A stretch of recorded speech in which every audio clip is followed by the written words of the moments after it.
All right, it's time for Earthbound, everybody. Welcome, everybody. This is Skateman222, and I'm joined with none other than. I'm DRock91384. I'm bringing you this early round matchup between r3cursive and JTNoriMaki, and it should be a good race.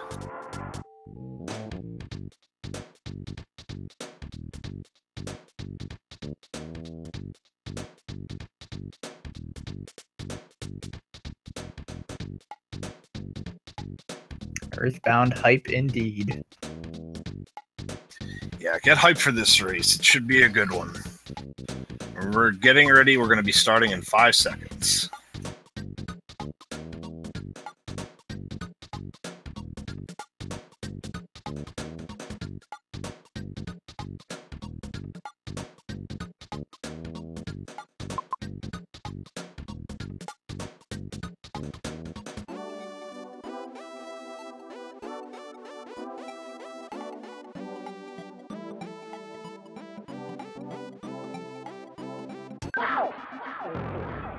All right, and they're off. Here we go. Good luck to the racers, and thank you all for joining us this afternoon. Hope everybody's having a good weekend. Yeah, so these players are going to be racing Boogie Percent, which is essentially about 1/4 of the full glitchless run. Someone asked in chat if they only do Boogie Percent and or glitchless. Actually, both these two runners do both, actually. They both have done glitchless runs.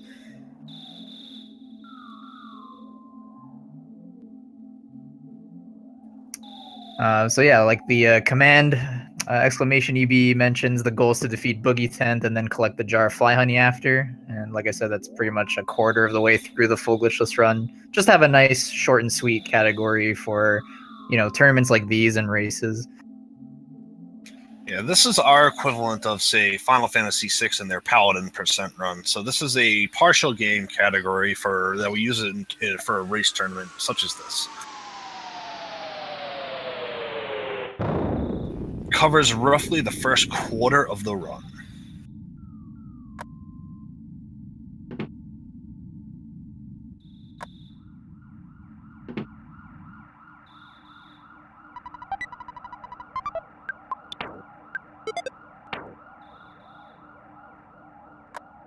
r3cursive has a very slight lead right now, just a little bit quicker on the cracked bat equip menu, I guess. Yo, that optimal equip strats. I don't know whether either of these two races have dove into Starman manipulation yet, but just watching their path, it looks like r3cursive may have. Just watching him walk here. Yeah, it's possible. He's definitely done full glitchless runs before where that is allowed in PB attempts, but not races. I believe his PB is somewhere in the 6-hour range, so he's only probably done a couple runs. But yeah, I guess he just started off by incorporating that, maybe. Yeah, and well, meanwhile, JTNori is about on the cusp of sub 5, so the first real hurdle of full glitchless is covering the game in under 5 hours. That's when you know you're starting to get accustomed to the run.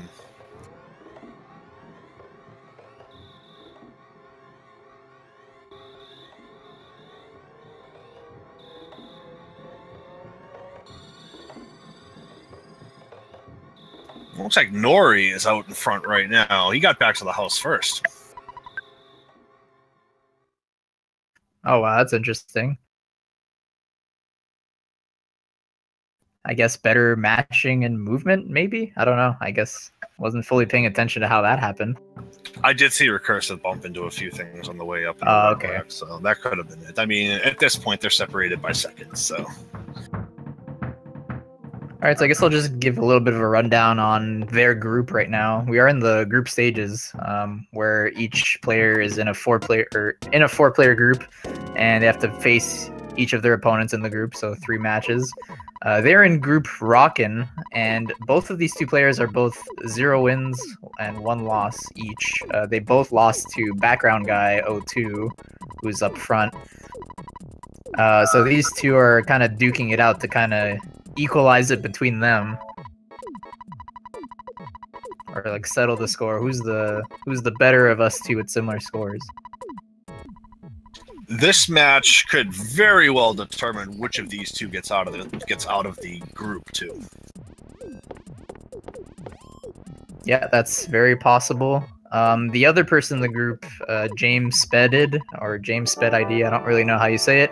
He hasn't done any races, and he hasn't really shown any sign of him trying to get races going. So we're not sure if he's inactive or just, busy. If he doesn't complete any races and he gets eliminated right off the bat, I think the winner of this just automatically qualifies. Yep, because r3cursive with 1 loss and Nori with 1 loss. Whoever, if James does not do a race, yes, the winner of this race will advance along with background guy O2. Ooh, Nori with the crow snipe right off the bat. Yikes. The crow is not an enemy you want to fight here. Very fast and very deadly because your attacks tend to miss. Yeah, this crow's in the top 5 fastest enemies in the game right off the bat here. But Nori taking no damage on the fight. Dang, that's pretty good. On the other side, r3cursive got into a dogfight, it looks like. A dogfight, on the other hand, is not the worst thing in the world because the dog gives enough experience for you to hit level 2. Exactly. And you got the bread roll. They're not as fast, nowhere near as fast. And yeah, they can drop bread rolls as well, which even adds more safety on top of the extra level for the Pogo Punk in town that we'll fight later. Nora r3cursive with the green swirl here on the crow. That's very, very fortunate. Wow, that's 2 fights each already. Not a very good hill for both of these players, but they're still equal, so there's that. Nori getting the dogfight, hitting level 2. No bread roll up for him, though.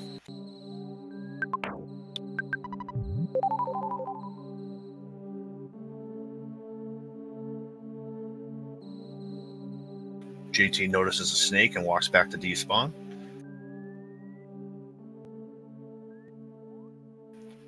JT with the knowledge of the despawn tile there all the way to the left. Yeah, if the enemy doesn't spawn too far to the right, you can actually just opt to get them stuck on the trees on the left and then just walk around, utilizing the terrain to your advantage. Toasted Zergling asks, will the runners be getting the Mr. Baseball cap? Yes, they will. It's a key, vital point of the non-manip route in Onet, because we're going to pick up that cap and we're going to sell it for $99.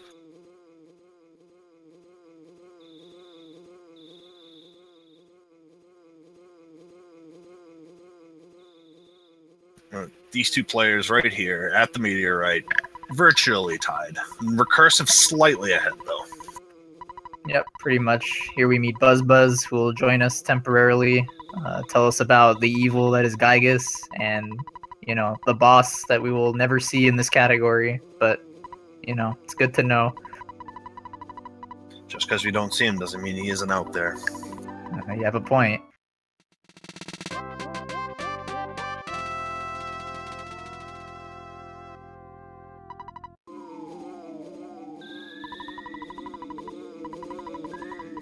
But again, r3cursive with the early, but Onet being the great equalizer that it is, this race is obviously very far from over, as it's only 7 minutes old.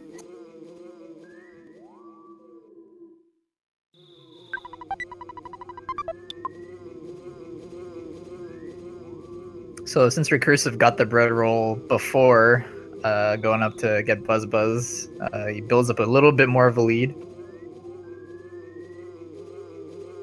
But that can easily change with this boss here, depending on what happens.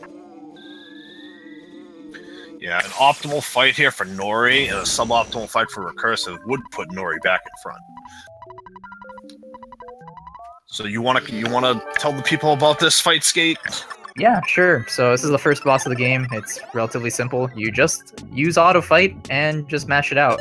But to give you more details, essentially you want Buzz to charge forward and hit Starman really hard with a good 100-something attack. Oh, like Nori just demonstrated right there with a smash, a 150-something damage.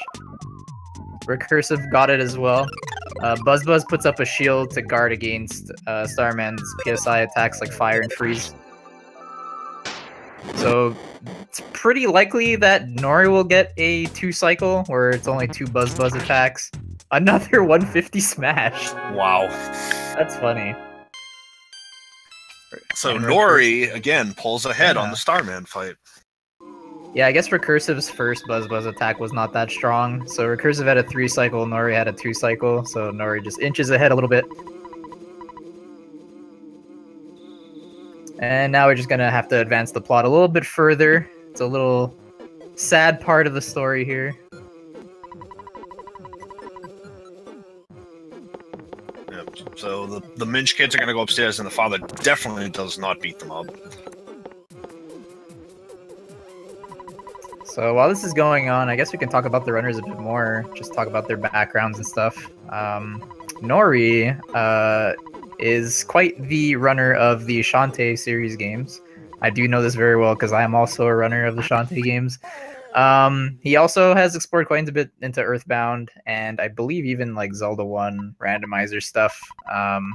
But he's been working really hard at Earthbound lately to get that sub 5, so good on him. Do you happen to know anything more about Recursive, D-Rock? He's been going on Earthbound for a few months now. I can't add that he does work for Twitch, and he is a member of their staff. Yeah, that's the key thing that I also know about him. But oh, go ahead. Sorry. But overall, Recursive is a very cool guy, and he definitely has become a very integral part of the community in terms of, you know, just hanging out and talking to everybody. Agreed. All right, so now Nori's gonna make his way over to that Mr. Baseball cap that we talked about earlier. There can be spawns on the way to it. There was one race I commentated where there were about 3 enemies on the path. Here's one on Recursive side with a snake. So Nori's gonna extend that lead a bit. Nori with the clean walk into net. Here comes the Mr. Baseball cap. Oops, I'm not sure. I think Nori didn't go close enough to talk to the kid. Oh, now he's overmashing. All right, a little bit nervous there with the kid there, but that's okay. He did what he had to do. Yeah, that little bit of overmashing there allowed Recursive to close it up just a little bit. Also, conveniently enough, there's a hamburger and a trash can on the way to the drugstore where we'll be buying our upgraded bat and equipment. And also important to note too, you see both players equipping the Mr. Baseball cap, and they do that so that when you buy the baseball cap in the shop, you get the selling text like in the middle of you buying it. It's like, oh, I noticed you have this, you can sell this off, instead of, you know, having to go into your items and sell it manually. So it saves a bit of time there. And the item that we buy in its place has 1 fewer defensive point, so it's really a good idea to take the money and run here. So now we're going to see Nori here going all the way left here, which does seem a little weird, but when you walk that way, most of the time by walking this way, you will despawn the sharks that pop up here. Unfortunately, it didn't work this time, so it's very bad luck. But he's just going to go ahead and just walk by him, and I think he'll have enough time to make it to the arcade, so he's fine. He'll have the iframes too. Yeah, the iframes post-battle for sure. I want to talk about the Pogo Punk. This Pogo Punk on that side of the street there is a scripted fight in the sense that he gives you a hamburger drop 100% of the time. Yep, and he's kind of scary if you didn't get a fight before Starman, because then you're at level 2, I believe. Yeah, he'd be so he hits you for like over 1/3 of your HP. So once you do get hit, you do have the bread roll to just heal back up just to play it safe. And the same thing for the Pogo Punk here inside the arcade. He is also going to give you a hamburger. Yep. So all in all, you have 3 burgers and whatever psychic points you have for life up for the bosses coming up.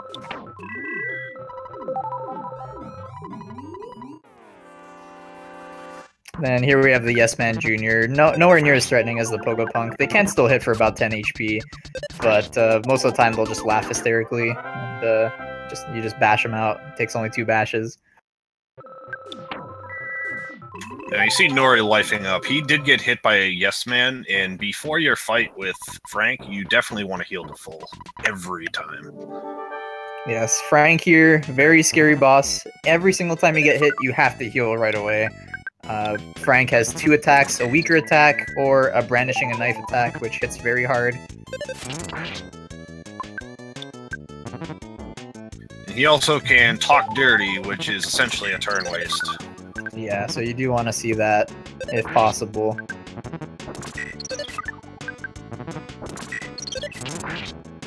Two smash attacks. Yeah. But there was a lot of misses in there, so what still was not the most optimal fight. No, but at least he survived, that's what matters.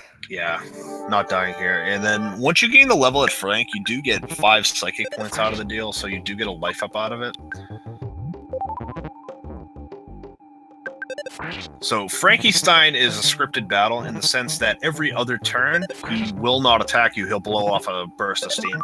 So you can use this to your advantage to life up on the dead turns and a bash on the other turns, if need be. Yeah, it's pretty funny how Frankenstein 2 is just way worse in comparison to Frank. Frankenstein down. Yeah. Meanwhile, r3cursive is just starting the tank fight.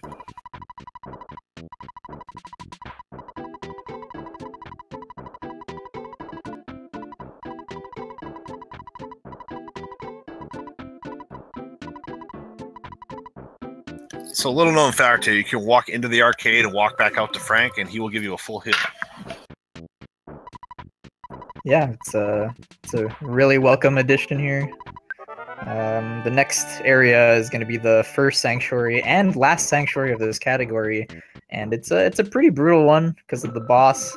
So you want to go to the shop and stock up on as many burgers as possible. But before you do that, we have to go to the town hall to get a key item, a key to the shack to gain access to Giant Step.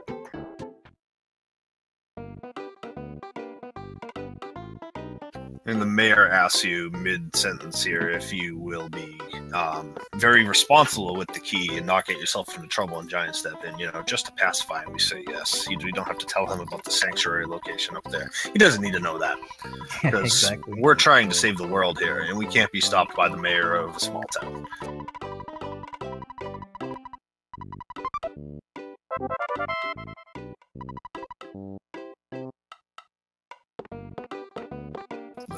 Long story short, he's overjoyed that you knocked out the sharks because they've been causing trouble, and, you know, little 12-year-old kid just goes in there and kicks their butt. Exactly. So now to get all those burgers, we do have to take a second trip to the drugstore to withdraw money since we pretty much spent it all on the equipment items earlier. And you'll see most players withdraw basically everything in their ATM. Let's see if Nori does that. Oh, he only just goes with 100. That's fine too. You only need 100 to fill up on burgers. But if you do withdraw everything and then you get a fight with Ant where you just had to use every single burger to survive, you do need to get more burgers for the next section. And so having to go back to the drugstore and withdraw more to do that is kind of out of the way.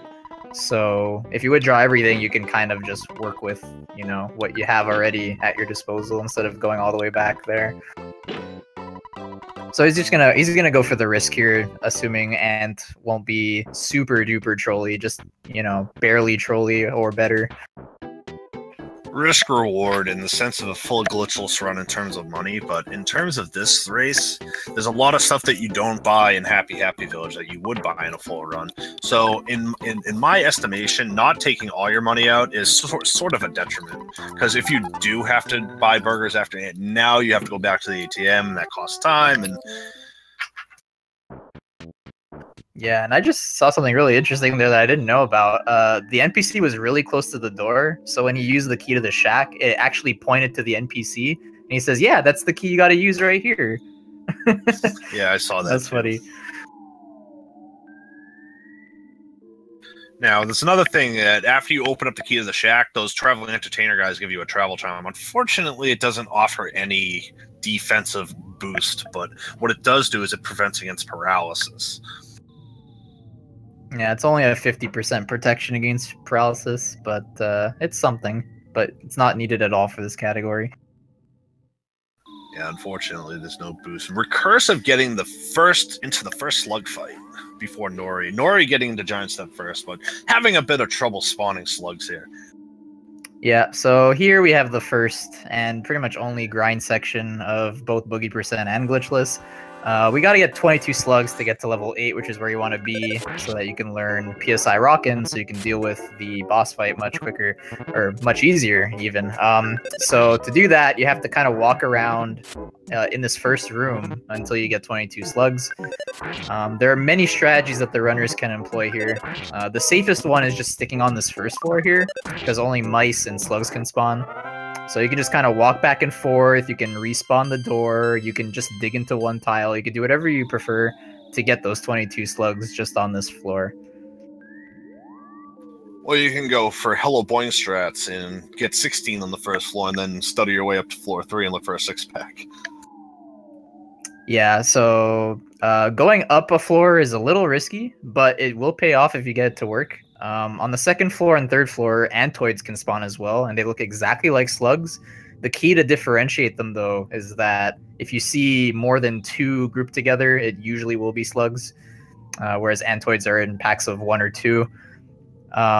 But slugs can also spawn on the second floor and third floor, and like D-Rock mentioned, on the third floor specifically, there are spawn tiles that spawn 6 slugs in one go. So if you can do 5 fights instead of 6, you will save a little bit of time, but you have to make sure that 6-pack slug will spawn.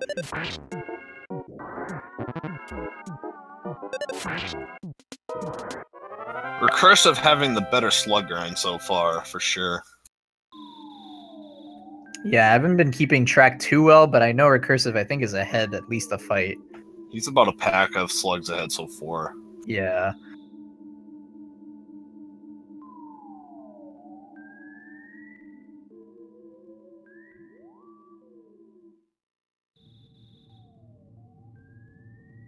Oh, wow, what in the world? He was walking straight towards the slug, but the slug red swirled him. Recursive, that is. EB Plar. Yeah, Earthbound doesn't have the greatest in swirl technology, but sometimes it works to your favor, and sometimes it doesn't in this case. Swirl technology. Are we talking about ice cream cones? I mean, if you want to think of it as that, then sure, I guess. Can't stop you there. I guess we could talk about the swirls in case people aren't aware of how that works. So there are 3 kinds of swirls. There are just the regular ones, which look kind of like a grayish. We can call it blue, though, because a later game, Mother 3, they changed it to blue. Then you got green and red. So blue is just a regular fight. Green, you actually get a preemptive attack on them. So it gives you an extra turn. And then you can also run away 100% of the time, as long as it's not a scripted fight. On the other hand, you have the red swirl where they get an attack on you before you can do anything.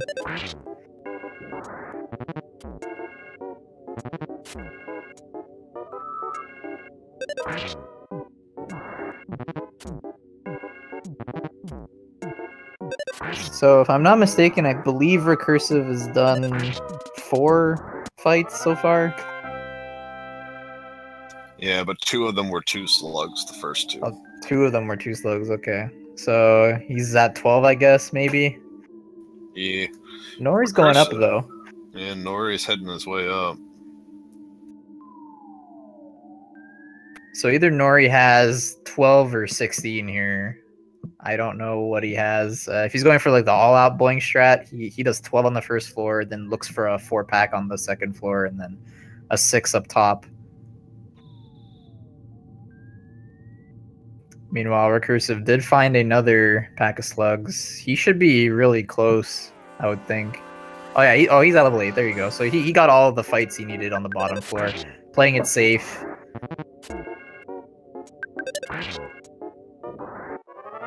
Yeah, I'm not sure how close Nori is. Yeah, Nori, I'm not too sure, honestly. He's probably pretty close himself. Ooh, I hope these aren't Antoids. They could be. Yeah, I would guess those are Antoids, but they're slugs. Okay. Yeah, I guess the previous fight was 2 slugs as well, so I guess they just split up in 2. Yeah.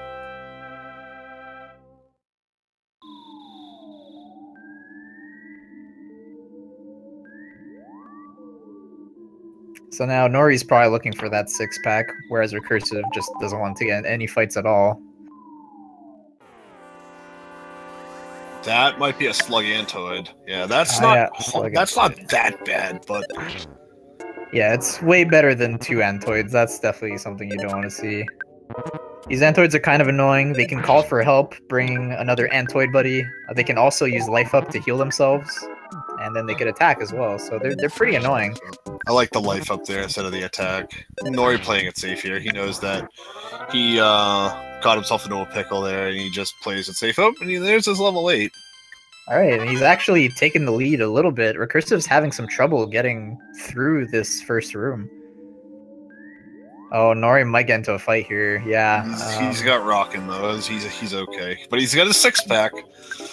Yeah, a little bit too late, but that's fine. So now you have Rockin'. So Rockin's just a big AoE attack that averages 80 damage, low end 40, high end 120. It can miss though. It is dependent on speed calculations. I guess it's also important to talk about stutter stepping here. Maybe you can talk about that a little bit. So the idea behind stutter stepping is moving forward one or a couple frames at a time. I'm not sure the exact number of frames, but I'll just say for the sake of argument, I'll just say a couple of frames. So the idea behind that is there are certain enemies that only move when Ness moves. So the idea is to trick the game into thinking you're not moving by moving one single tap at a time. So by doing that, you can actually move right by enemies without them moving at all, if you're consistent enough with it. Yeah, so every single enemy in here is stutterable. Not all enemies can be stutterable, though. They all have different moving patterns. These ones move when you move, so that's why it's possible to do that. And you see Nori did get 24 offense, it looks like, at the very least, because he's one-shotting these antoids. But unfortunately, he got ganked at this final room. It's not what you want to see, unfortunately. You can't one-shot 2 antoids, so if they spawn right on the door, there's nothing you can really do about it. You have to take the fight. The hit there for 31 was a dead hole in the antoid. They have 32. They have 32 HP. Okay, so he's gonna choose to go for Rockin', and he may go back. He may not. I'm not sure what he's gonna do here. Yeah, he's gonna go back. So he's gonna play it extremely safe, just killing off the antoids as soon as possible, then going back to get the butterfly here. Guess we could talk about butterflies a bit. Butterflies simply heal for 20 psychic points, and there's one that always spawns up here in this room that Recursive's in, or not really a room, but you know, this little portion outside in Giant Step.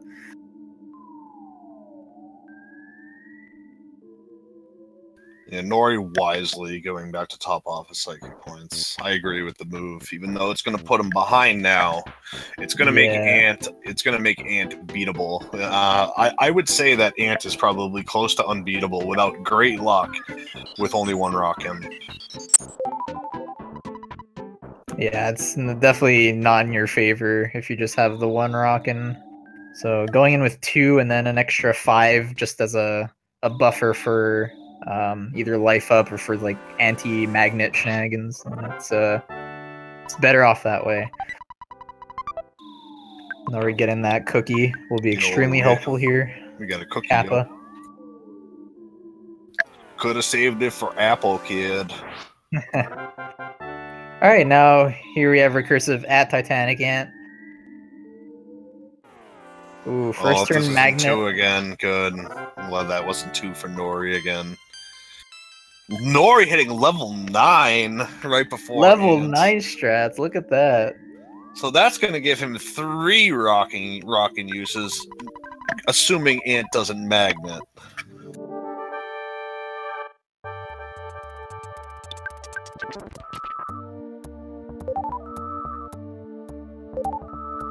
Alright, I'm not too sure what happened on the Recursive side, but Antoids were living after turn 1, so some weird stuff was going on there. Yeah, maybe it missed, but Nori with a 53, it's a low roll. Yeesh, but yeah. And he got hit with the magnet first turn, too. 50, another low roll, so he's going to have to bash it out here. The magnet is going to drain away a life up, so he's on burgers in bashes now.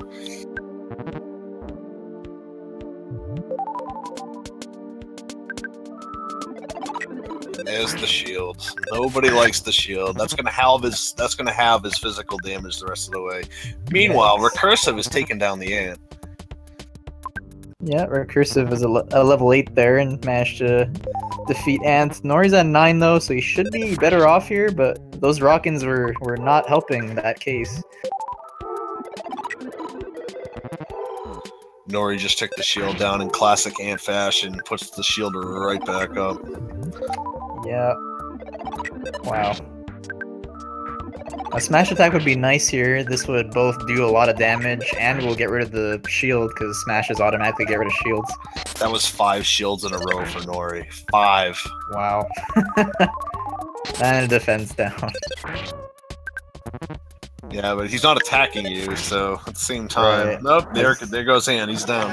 I was gonna say, he's pretty close now, I would think. Ant has 235 HP, so when you have your usually 80 damage, Rockin' attacks only do 50. It's a long uphill battle against Ant after that. So as we mentioned before, Nori only took out $100, but he used almost all his hamburgers. So what's going to happen now is he's going to have to go back to the ATM, withdraw some more money to go buy some more restorative items. Yeah. Usually the safe spot with the cops coming up here is about 6 burgers. That's probably about the point where you're going to survive more than half the time for sure. You know, there's no such thing as a safe amount of burgers against cops. You can have 9, 10 burgers and still die to cops, which has almost happened to me and others. So 6 is definitely a spot that you can risk because it's in your favor, but the more the better. So we'll see what Nori does here to handle this. Recursive with the lead, but again, it's still really close.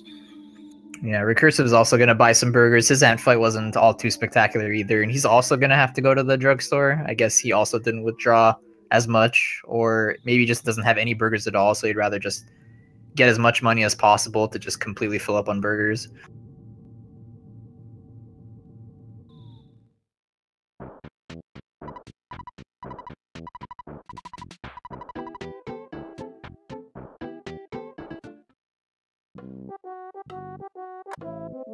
And you got to be careful with this menu here. The hamburger's on the bottom, and it defaults you to can of fruit juice. And the lady at the counter's text is really, really quick. So if you overmash, it's very easy to accidentally buy a can of fruit juice, which is not the end of the world because you could just give that to Apple Kid. But obviously, you just rather that be a burger.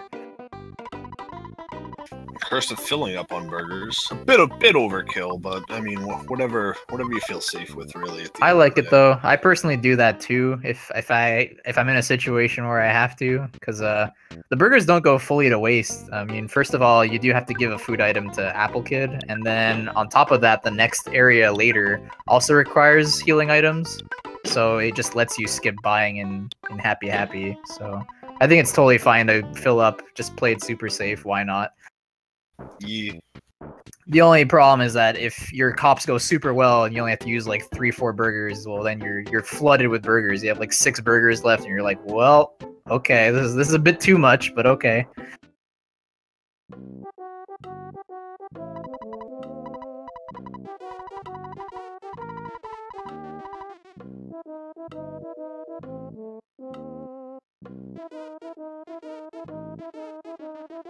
Yeah, burger flood does sound quite delicious. I'm getting hungry now. Yeah. Probably gonna have dinner after this race. Okay, so both players are at the cops. Recursive already dealt with one, so Nori is just 1 cop behind. It looks like he also just completely filled up on burgers for the most part. Alright, so cops have 2 attacks, a weak attack and a crushing chop attack. They tend to favor the crushing chops, it seems, at times. Yeah, it's supposed to be 50-50, but 50% of the time it happens all the time, so yeah. Leader-a-cola? What's leader-a-cola? Nori what? has died inexplicably to the second cop. My guess is maybe not paying attention to his HP. Yeah, I guess maybe he didn't heal at a certain time when he probably should have, and then he ended up going into the next fight with a really low amount of HP that would just be impossible to recover from. Meanwhile, Recursive is still doing a good job, though. He's on the last cop before Strong. Ooh, he got smashed, though. This is bad. He could die here, too. Okay, no, he was at 25. All right. If he was a bit lower and then didn't outspeed and then got crushing chopped, he was dead there, too.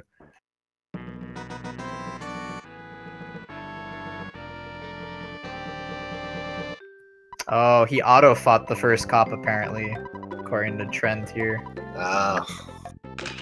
Bummer. Yeah, auto-fighting is always faster than bashing, so if you could do it, you should, but you probably shouldn't auto-fight the first cop just in case he crushing chops you a bunch.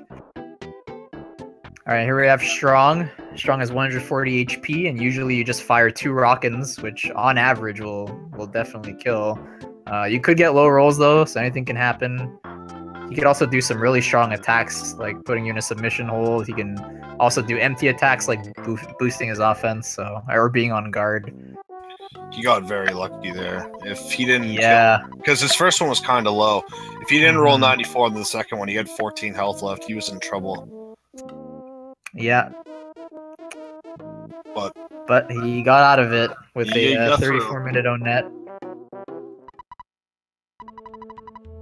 Not too shabby, but now Nori's quite a bit behind. He's a good couple of minutes behind, but that's still not. It's not a lead that can't be come back from. There's many things that can happen for the rest of the run here.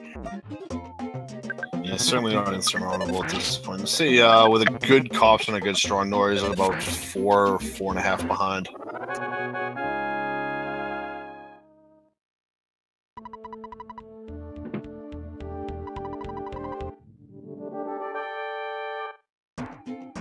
So meanwhile, Recursive is making his way to the next town, Tucson. He already has enough burgers, it looks like. Yeah, just double checking. He's got 4 burgers, which is plenty for the next area and for Apple Kid, for the food item to gift him.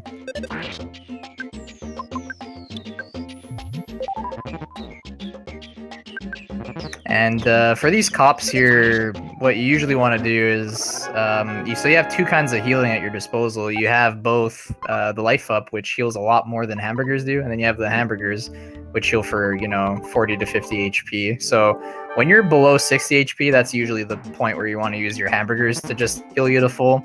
But if you're a lot lower and you're like below 40, you might as well just use a life up to heal the full instead of just healing the partial and then just getting crushing chopped and having to heal again.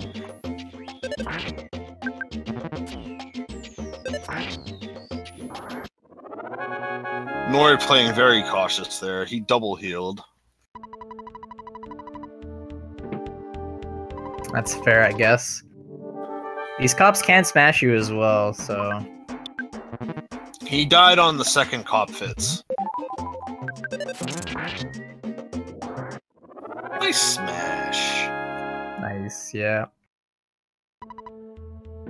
I know for me personally, if I have like a lot of burgers and I filled up a lot, if I'm actually like below 65, I'll use burgers instead because I have so many to use anyway, just in case they smash, because smashes do like over 40, I want to say.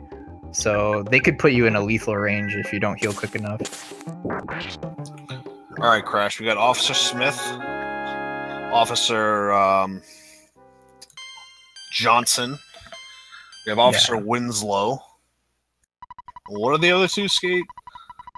I don't remember. Oh, well, one of them is me. Right? Yeah, Officer... Skate Officer, Man. Officer Skate Man. Oh, geez. Recursive almost got into a fight with a hippie there. He almost went straight into it, but barely got out of that one.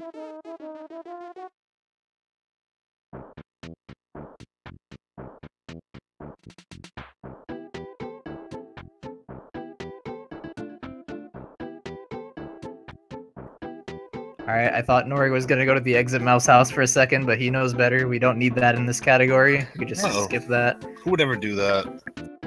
Me. Me too. Too much glitchless does that to people. We have clearly practiced a lot for this tournament. And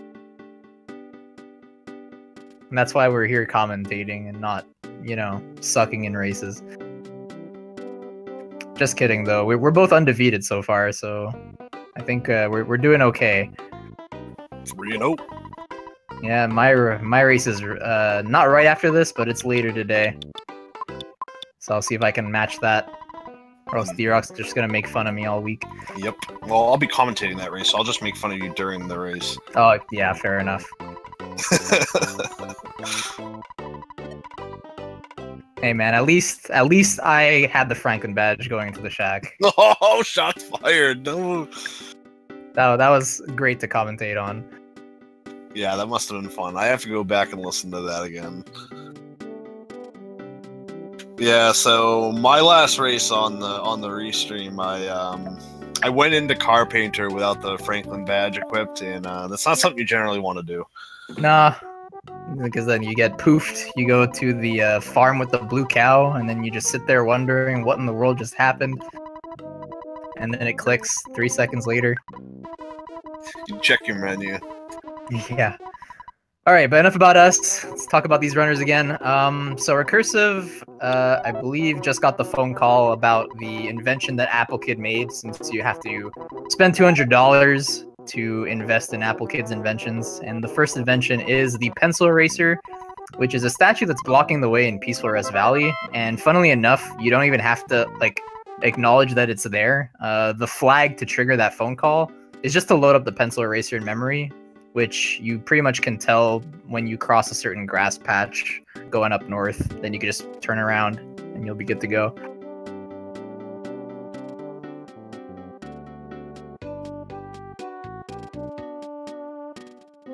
Yo, we got a story. Oh, we got a plot device here, the pencil eraser.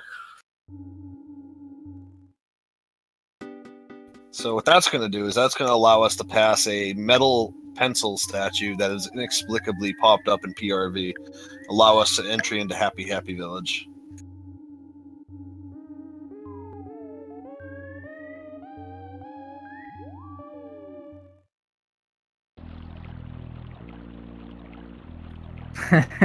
Crash pointing out that r3cursive apparently went really far out of his way to make sure to not accidentally fight Everdread. Yeah, he doesn't want to fight me.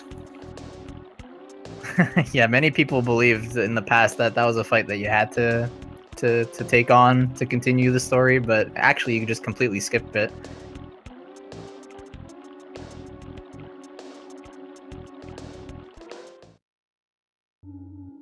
Once upon a time in Super Series past, there was a racer who encountered Everdread. Yep, and that said racer still won that race against a well-known Earthbound runner as well. Not gonna name names though. You know who it is if you're in the Earthbound community though. Alright, so I guess another thing to mention here is that you want to have as much lucky points as possible for the next area, Happy Village. So you'll see runners picking up butterflies here to do that. Usually you're going to need 2, because you're going to be using Life Up and Rockins against the cops. So there usually are some in Tucson on the way to Peaceful Rest, but Peaceful Rest Valley has a few spots that are almost guaranteed to have butterflies, 90% of the time pretty much.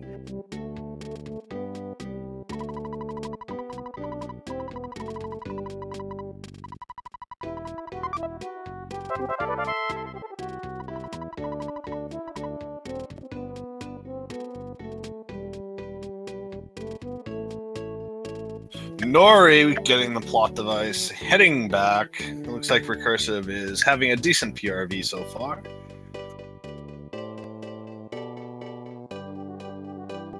Getting pushed back a tad by a whirling robo here. But he manages to despawn it all the same and advances down. Gets his first butterfly.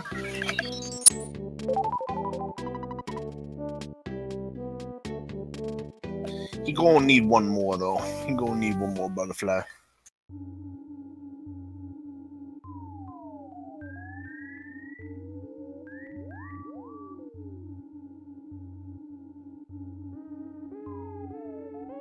Hashtag Brain Clash.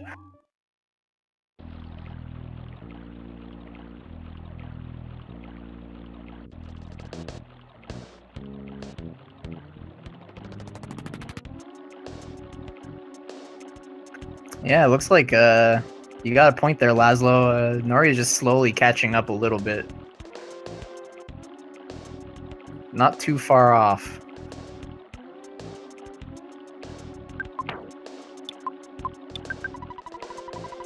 Cursive is quite the predicament here. He's in a rock and a hard place for sure, but he manages to scoot by the couple spawns behind the tree there.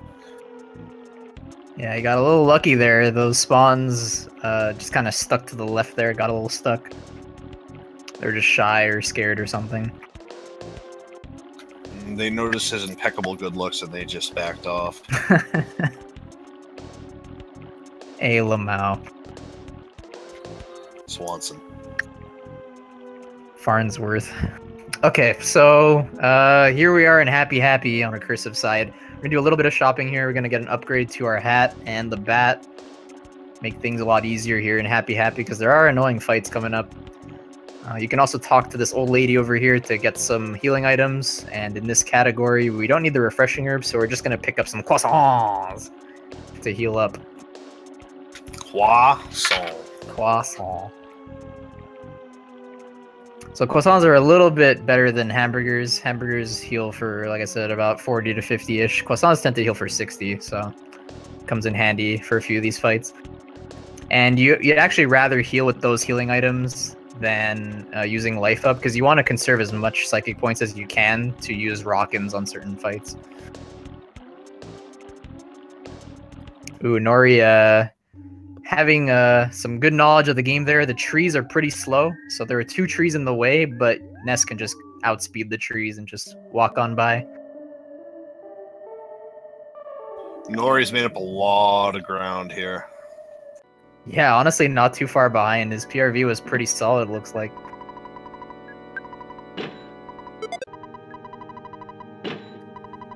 Alright, on recursive side, we have the infamous shack fight. 2 cultists and a crow. So, obviously, in this situation, you want to use the rock in here to AoE damage all these fools. You can actually one-shot every single one of them, but it's pretty rare. Killed the crow, though. He's opting to bash it out here. It's not advisable with 2 still on the screen. As you can see, he failed to kill the one on the left. If you have 2 left after the first round, you really want to just double rock in it. You really don't want to mess with this fight. Yeah, first of all, this fight here is scripted, and all cultists, because of this fight, are also scripted in that you can't run away. They can call for help, which is really annoying, and their paint attacks do a good amount of damage, a good 15 to 20 damage. But Recursive lucked out there, survived without using that second rock-in, I believe, so he's going to have 2 rock-ins at his disposal for the headquarters. Not the best shack fight out of Recursive here. Nori is making up even more time. Yeah, let's see what happens on Nori's end. See if he can at least get a kill on one of the cultists here. That's what you want to see. The cultists have 94 HP, so that's what you want to see with the rock-ins. Solid rolls in the cultists, but Nori not messing around with this fight. Yeah, no, you want to get out of this fight as soon as possible, even if it means having to use another rock-in. Cursive getting the safety croissant. Nice. I approve of this, of course.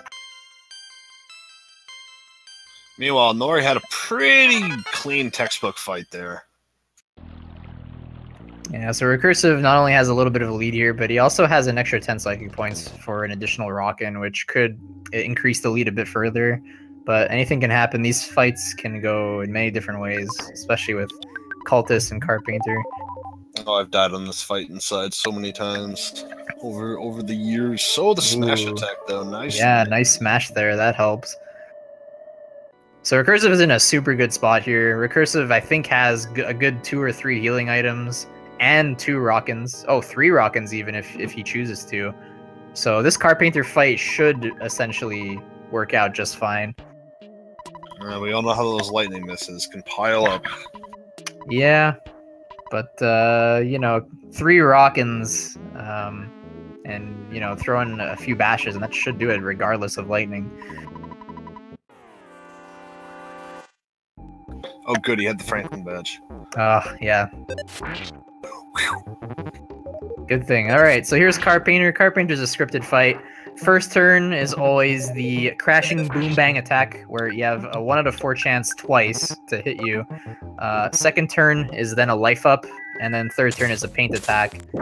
And it essentially loops like this over and over again, except the second attack switches between shield and life up. Good job on the cultist fight, Nori. You got a little bit out of control, but you're able to corral it pretty well. Okay. Yeah, I wasn't paying attention there. I was looking at the Carpainter fight. Recursive, yeah, finally got a lightning attack, and there you go. Right as Nori gets to Carpainter, Recursive is done with Carpainter. Yep. Nori closing the gap substantially in the middle third here. Ooh, good start. Reflect.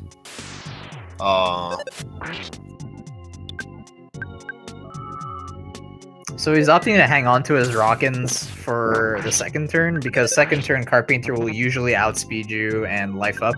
So, you know, the Rockin would just get healed off if you went first turn. Another lightning attack, though. Nice fight, Nori. Yeah, nice fight for sure. So this Carpainter fight is... Oh, go ahead, sorry.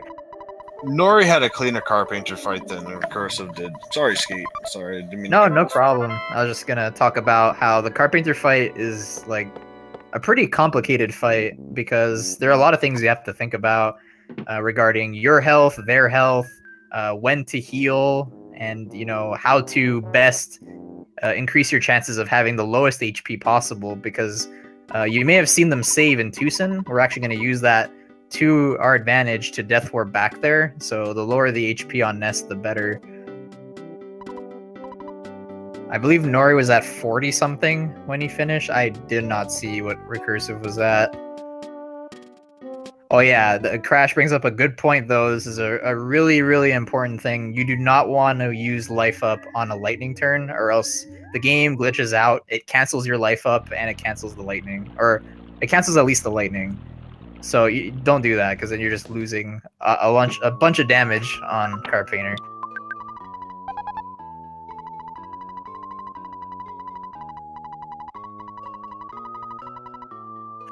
Never ever do that.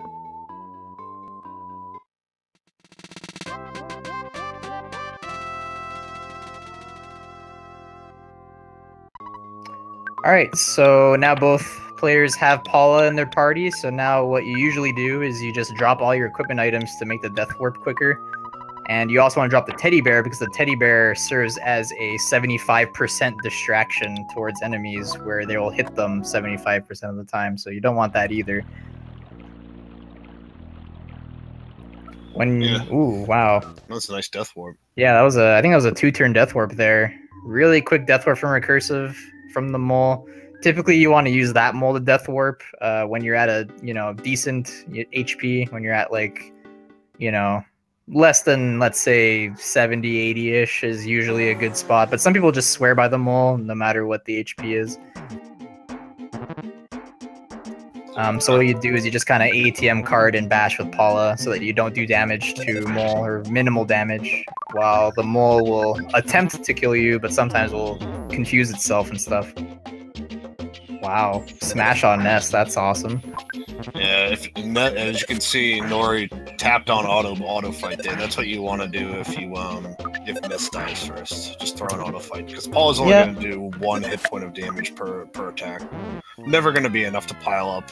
It's going to be a very, very, very rare occurrence if Paul actually manages to kill the mole with 1 HP attacks. Exactly. Pretty much, as just a general rule of thumb, if you ever have to bash a lot and there's like nothing else that can go wrong, you just want to use auto fight there, because auto fight will just make you do bash instead. So it'll speed up the fight considerably, considering you don't have to bash every single turn.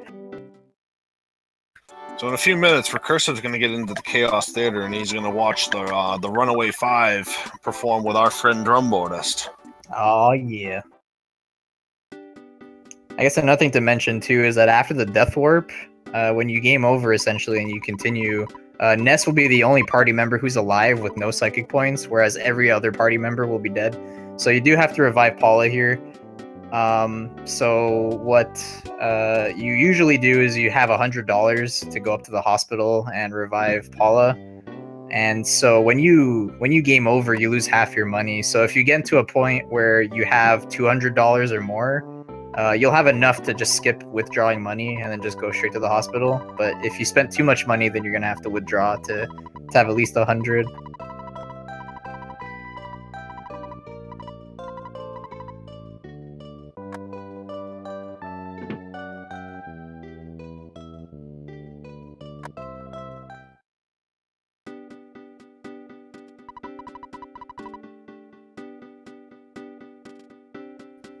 All right, so in Tucson, we're just kind of walking around and collecting various key items that we need to progress the story. First is the backstage pass to get access to the concert and talking to the Runaway 5 and stuff. Then you also have to get the wad of bills here, which will be needed to convince them to give you a bus ride to the next city. All right, Drum, get ready. You're on. Oh, baby. Where is Drum anyway? I saw him earlier. He's not here, it looks like. Yeah, missing his show.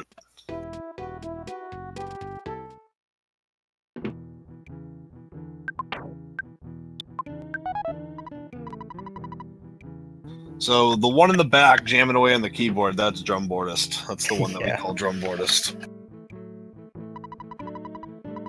Drumboardist is another Earthbound speedrunner. Yeah, another Earthbound speedrunner. He's put in a lot of work into his glitchless runs as of late, especially. I think he's entered almost every Sunday race that we've had. And yeah, like you mentioned earlier, D-Rock, Nori really shortened the lead there. He's only like 30-something seconds behind now compared to the 3+ earlier. Yeah, middle segment went really well for Nori and a little below average for r3cursive.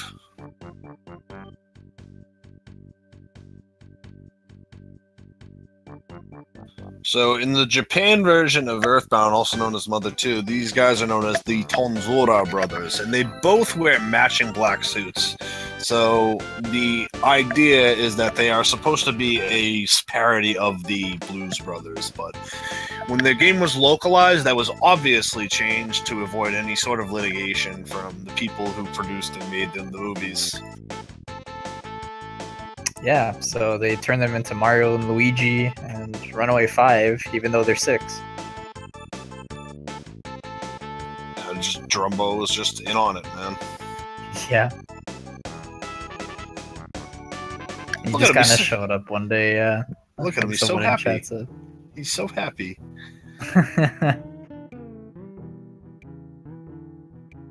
And then after you give the wad of bills to their manager over there, then they offer a bus ride to Threed. Very spooky Threed. r3cursive successfully dodging the photo trigger, which is a small invisible box in front of the front entrance of the theater. That if you walk straight down out of the theater, the photo man poofs down from the clouds and wastes 20 seconds on it.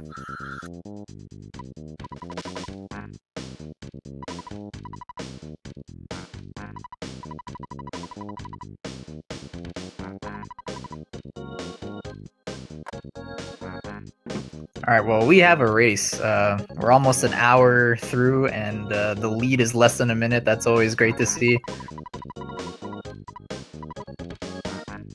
Yeah, Drumboardist is already in fourth side, you're right.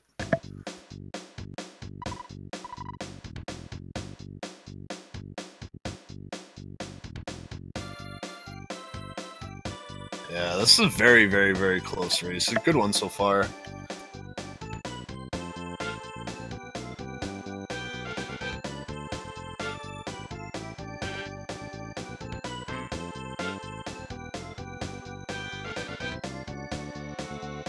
Yeah, like we mentioned earlier, their group is in an interesting situation where it's looking very likely that the winner of this race will qualify with background guy to the bracket phase. So this is a pretty important race for these two, and they're keeping it real close.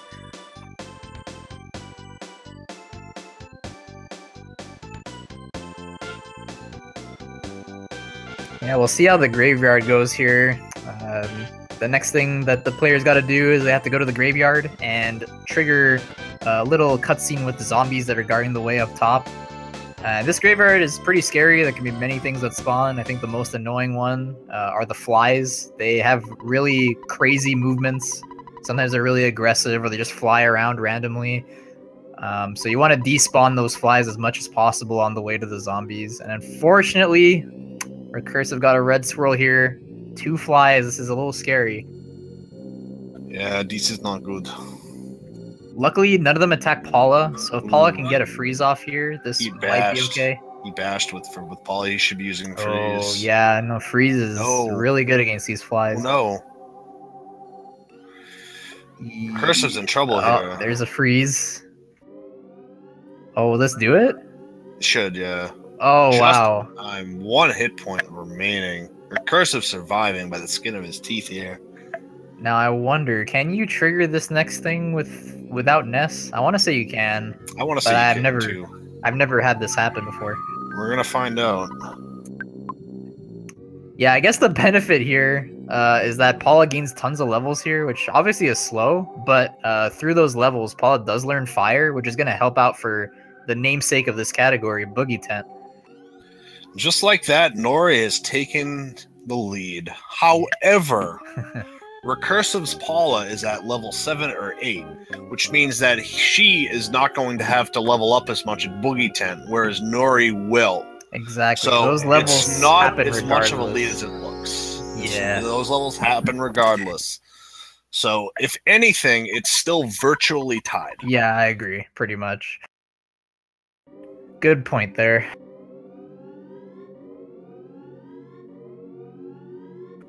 Alright, so yeah, everything's fine here. As long as 1 kid is alive, that's all you need.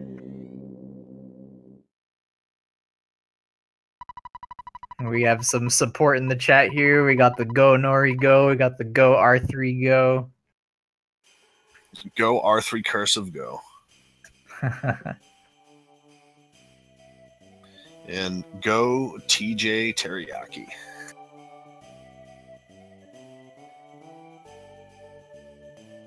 That was an accidental mispronunciation of his name during SGDQ this year. He was accidentally referred to as TJ.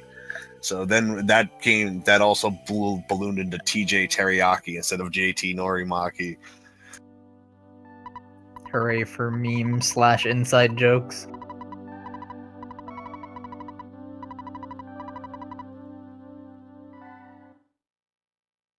And here we have Jeff. You either love him or you hate him. Or you're neutral, I guess. I don't know, man. I don't think there's many fence sitters on this one. There are a couple.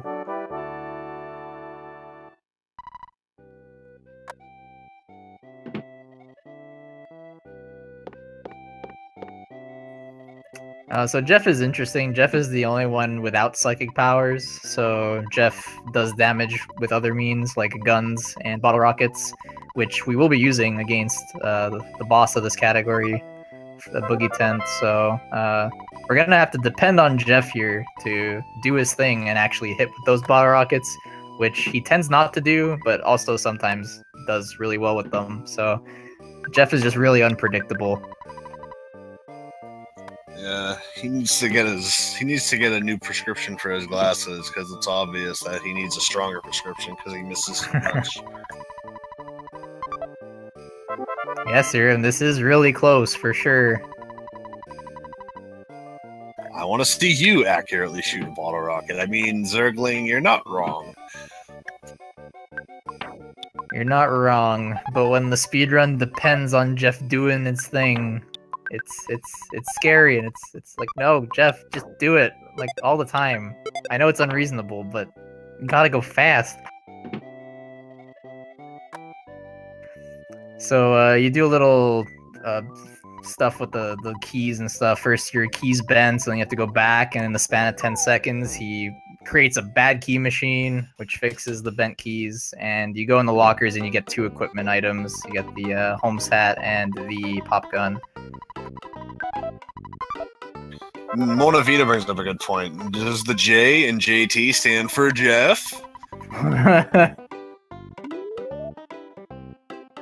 Jeff Terrible Norimaki. Uh-oh. I went there. For the record, I'm saying Jeff is terrible, not Nori. No, Nori's the man. Yeah, Nori is the man.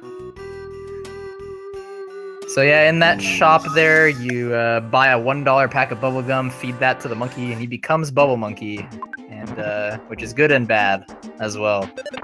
Yo, we got a runaway dog, but in winters, that is not the worst thing in the world. And no. He gets the 50-50 bread roll, and he gets level 2. Nice, yeah. So having that extra level is it could be helpful against the worthless protoplasm, which some say is the actual hardest boss in this game. So having that extra level and a bread roll is a very welcome sight. Oh, that protoplasm is totally Gaius. Yeah, Recursive did not get into any fights, making the lead even shorter. This is really, really close. Nori's in better shape for the proto fight, being level 2 with the extra restorative item than Recursive is, though. Yeah, and then meanwhile, Recursive is in better shape for the Boogie 10 fight because of fire. So it's balanced. It's crazy. Yeah, fire and less level ups on Pula. Yeah, that too. All right, Nori's gonna play it safe here with the photo skip. There is a photo below the tent. You can hug the bottom of the tent to just barely go over it, but he's playing it safe there, just losing a bit of time to do that. Oh, it's time, everybody.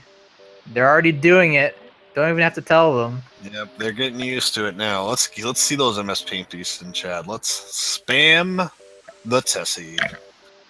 Tessie love, Tessie hype, Tessie for life. And there's Crash with the Tessie gun. What's really funny about this is that there've been a lot of funny things with Tessie and guns lately, due to Crash's emo. And now even Sirium's using it, but he's using it in the other direction. Don't do that, Tessie.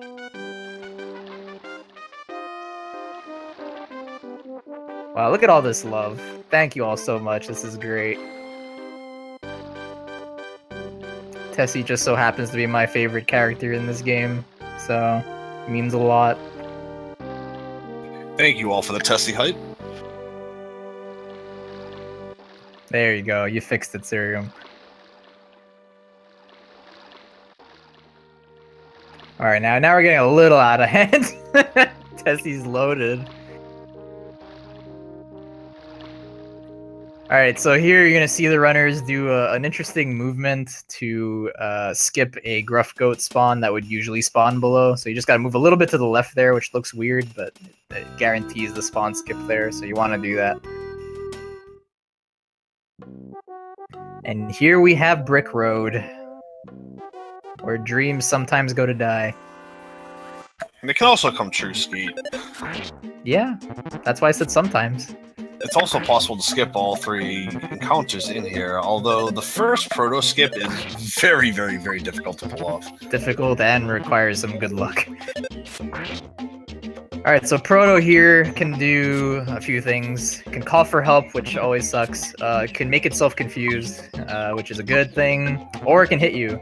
If it hits you, it usually does 1/3 of your HP, but since Nori has an extra level, he can actually tank another attack, so... So what Nori's gonna go for here is just a runaway.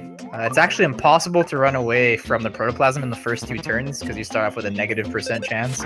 But every turn, you have an increase of 10% chance to run away. So starting from turn 3, you have a 5% chance to run. So he should be able to run from here. He's close to 50% now. Oh my! The proto attacked him and it missed too. Wow. Close one there. Recursive does take the lead. He is fighting the duck. Meanwhile, Nori's going to try to set up a duck skip here, which you can do depending on where the duck moves. But the duck is not cooperating here, so Nori's going to have to take this fight. Oh my, that was close. So close. Almost snuck by there. Duck didn't even notice for a second. duck is usually not too scary. I think 3 out of the 4 attacks pretty much do nothing to you, whereas the other attack does hit you. So you just auto-fight this, not really a big deal. The second proto, however, can usually be skipped as long as Bubble Monkey cooperates. You hug the top part of the wall there, and then as soon as the present sees you and charges at you, you just kind of cut diagonal down left and just sneak by, and hopefully Bubble Monkey isn't, you know, sitting around and picking his nose. Pick. Oh, Nori picked up the croissant. I like that. Croissant. He had a really rough fight and had to use a boiled egg, so I think that's a smart call. And yeah, Bow Monkey doing what Bow Monkey loves to do, which is unfortunate.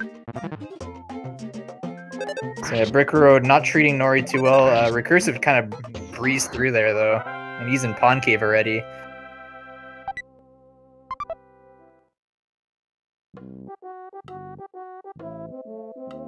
So this first room in Pawn Cave is a little scary. Enemies do spawn in this really tight hallway, and they are all stutterable in this first room, but you really have to be good at your stutters to do it, so Recursive played it a little safe there and despawned as much as possible instead.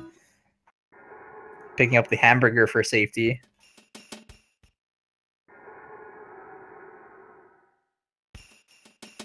Meanwhile, Nori is having trouble despawning this first room, but there are slugs here, but they're in a pretty nice spot, so he's actually just going to go for the stutter here. He has to catch up to Recursive, so that's good. Stutter that, Pawn Cave. Stutter that. Stutter that.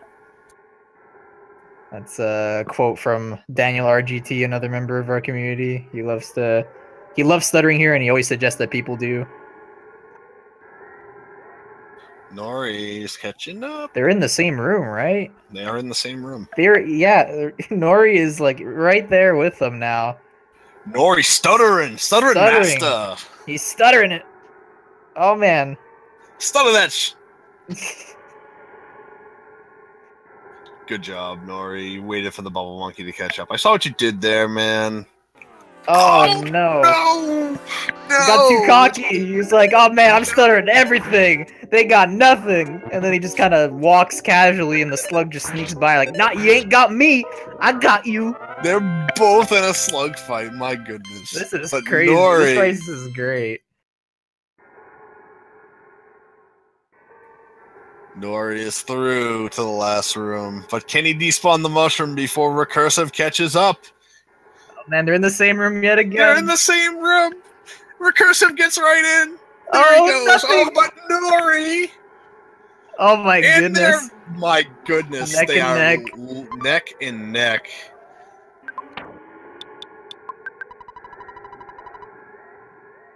All right, this is great. Tournament life is on the line for these two for the most part.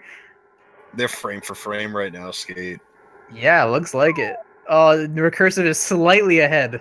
Slightly by like a half a second. Let's see what happens on the road. Yeah. Wait, anything could happen here. Nori, no. Oh, no. Recursive. Oh, he's got it. Oh, Nori's got to go back down. Recursive can get through. No! Sniped! Yeah, that's not... Oh, no. All right, let's see if Recursive can survive this mushroom. The mushroom is a little scary. No, he should be Recursive does have a burger. He should be okay. He should be okay. Okay.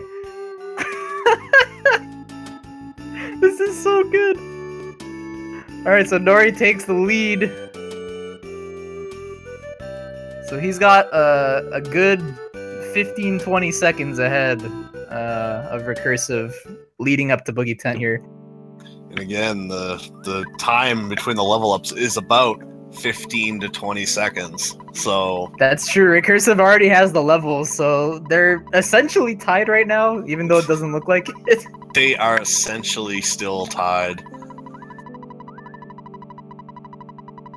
Yeah, Recursive having a bit of trouble with these spawns. Goes back in. Oh no. Nori is going to pull a little further ahead here. Yeah, the lead increases now.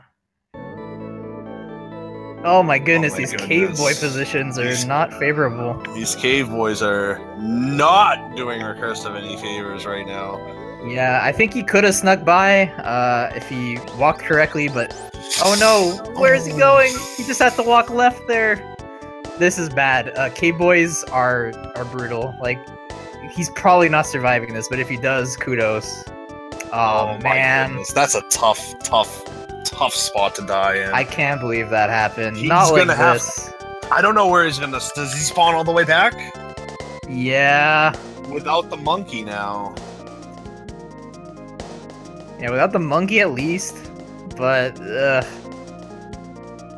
that's why I questioned the spawn point, because he didn't have monkey no more. yeah, I mean, he did fight everything, so it's not too bad, but it's pretty bad. He still has to dodge all the enemies in Pond Cave. Nori has gotta go. a massive lead now. Late. The worst part is it's not even over yet. Boogie tent is still a thing. I don't want to jinx anything, but many races have been decided just purely because of Boogie tent going sideways. So if Nori knows where he is right now, it's in his best interest to play this safe. His tournament is on the line here, so I think if I were him, I'd be doing everything I can to make sure that I'm going to win this Boogie fight, and that means, you know, getting that teddy bear, maybe stocking up on a few more bottle rockets, maybe even like a bomb for Paula or something. Anything to make this win guaranteed, or at least close to. It's crazy. I can't believe that.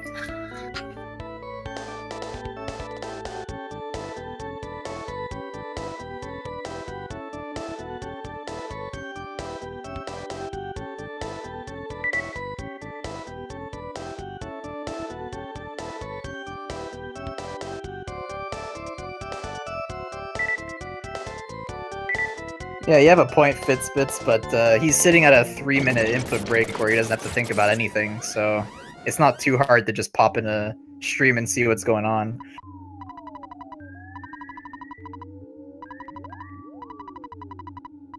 Alright, so Jeff joins the party on Nori's side, and he's gonna make his way over to Boogie Tent, and let's see what he does to prepare for it. Oh no, meanwhile, r3cursive in more trouble here, not stuttering successfully against a mouse and a slug. Dying to a cave boy just inches from the lab is just brutal. Yeah, he was right there, and dying right at the end there is not good, obviously. Crushing for sure, but let's see what happens. Not over still, but it's gonna take a lot for r3cursive to come back here.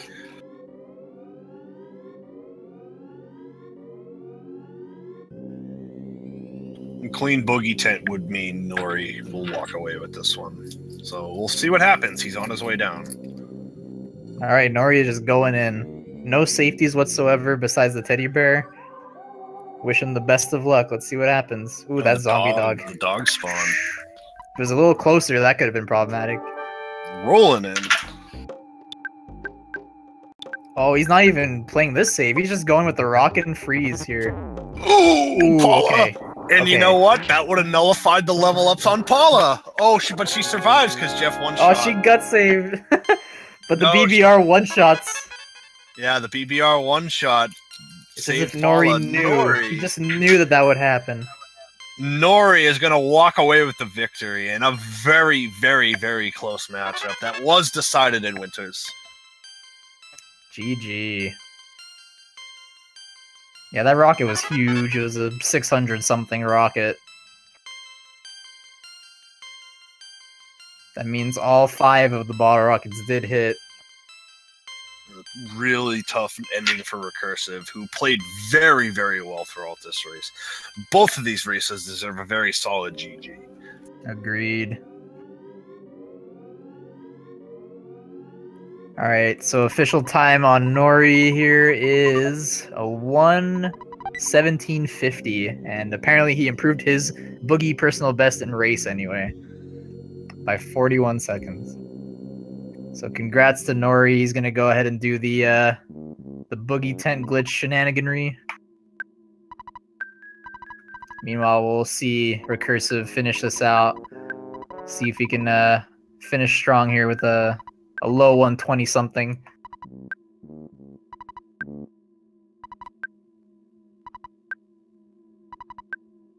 So as I mentioned earlier, as far as their group goes, there's one person in their group who hasn't done any races with no signs of planning to do so. He has been inactive or not responding.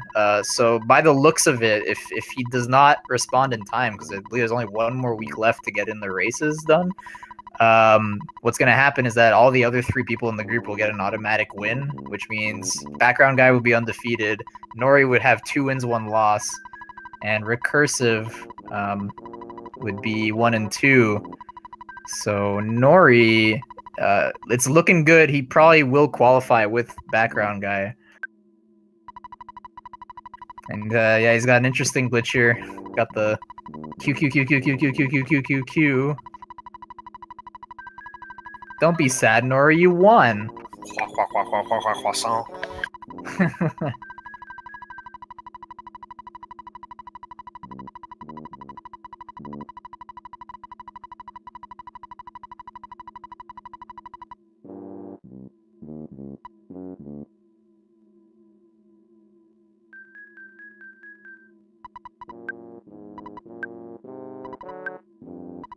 Yeah, that was a very, very, very good race. Yeah, that was one of the better races that I've seen so far.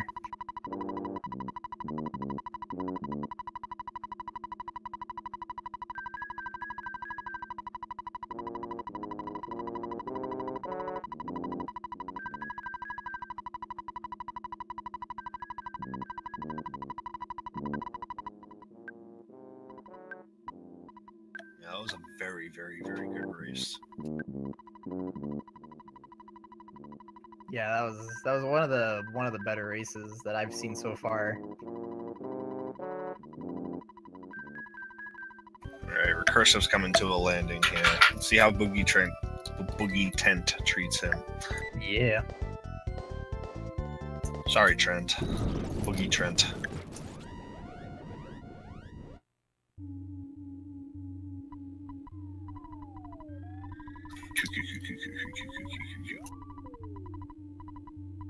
It's still going.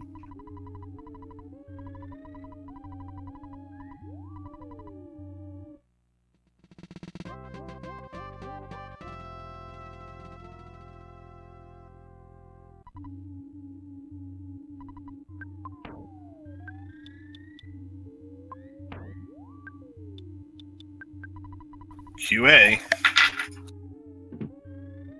Quality assurance. Quality assurance.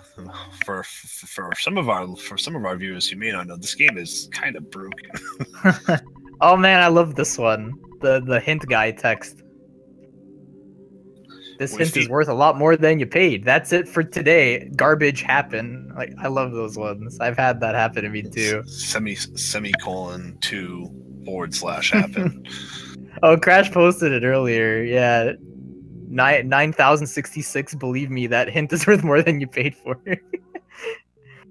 So for some of our viewers who may not be aware of this, if you later in the game you reach a place called Lost Underworld, if you leave there and then warp back to it, you actually have a small chance to break the game right there. Ooh, Paul is dead first turn. But a nice big bottle rocket. So same scenario for r3cursive. 605 bottle rocket, and Boogie Tent is down. But yeah, getting back to what I was saying, you actually have a small chance to actually break the game by warping to Lost Underworld.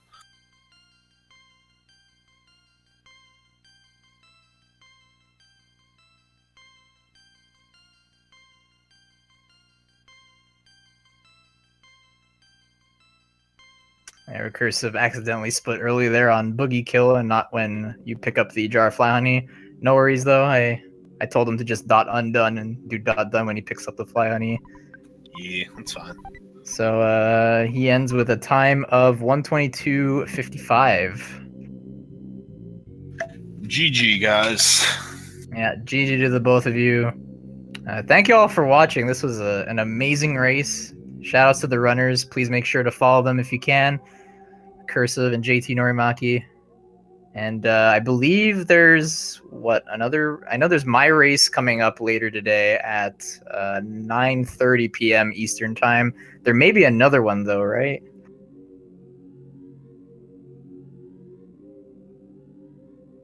I'm checking the sheet now.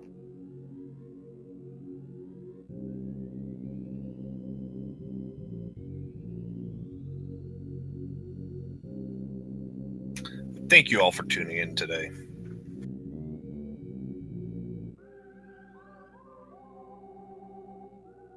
Feels cave boy, man, indeed. All right, guys, we're gonna go ahead and sign off now. We got plenty of other stuff going on this channel. So yeah, thank you all for watching, and I will see you all later in my race, I guess. And yeah, everything else to say, D-Rock? Yeah. Yeah. All right. Thank you all for watching again, and continue to follow the Speed Gaming channel for many, many great races in a bunch of different games. Until then, this is D-Rock 91384, brought in Skateman 222, signing off. See you later, everyone.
Hello, hello. Hello, everybody. Arafrem here, and it looks like I got Toucan Sham here joining me here for commentary. Hey. Looks like the runners are getting ready and getting set up here, and we'll have another race launching off pretty soon here.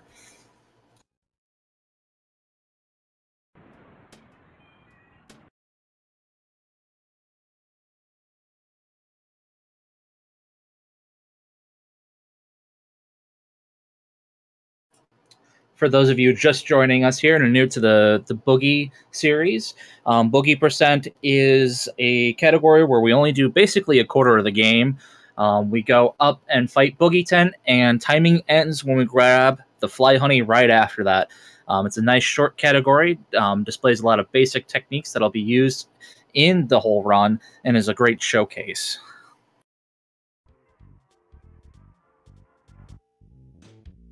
I'm checking out their names for the kids and the coolest thing and all those things. And Serain's got his go-to. I think this is what he uses when he's doing normal glitchless runs. But Penguinator's got something funny. He's got penguin spelled out all the way across. I thought that was kind of funny. Oh, that's very nice. Personally, I do like the music note for my favorite thing too. It's a nice quick symbol. You know, having a quick symbol actually is a really good idea, because if you have like a really long name for a coolest thing, what ends up happening is when you're trying to mash out, you know, like things are dire in a battle and you're trying to mash things out before you go unconscious. Oh, looks like we're starting actually. But as we're starting here, okay, never mind. False start from Serain. Anyway, if you have a long name for your coolest thing, what ends up happening is it takes a little extra time to display the text, and so it costs you time, and sometimes that translates into you getting knocked out and losing the fight. So having a single character for a coolest thing is a pretty good strategy. Yeah, in the matter of Boogie Percent, the only characters you could really get away with that is Pooh, the dog, and your favorite food. Unless you happen to visit Mom for any reason, your favorite food, you can get away with a pretty long character there. Yeah, that's not really a huge time loss if you have the long character for favorite food or a long string of characters. But yeah, having that single character for each kid, that tells me that these guys they're both serious about this race, and I think they're really itching for a win here. So we'll see what that looks like. Let me pop up their sheet here and see what their win record is like. I'm not familiar with Penguinator to any great extent. I know Serain, and he's a relative newcomer in Earthbound. He's been playing it, doing the speedrun anyway for a little under a year, I think. So he's still pretty fresh, and sometimes that freshness leads to some interesting decisions. Sometimes those work out pretty well, actually. So as for Penguinator, not sure, but I'm excited to see what Penguin has to offer as well.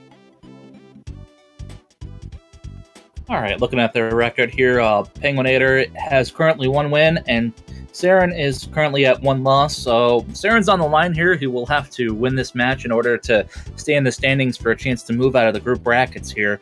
And this could be the make or break race for Penguinator too.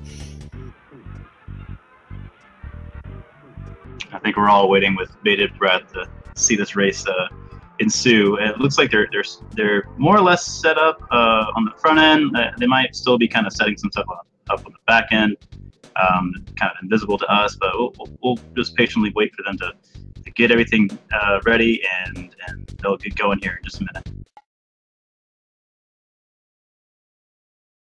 All right, and the race is officially about to begin in about 10 seconds.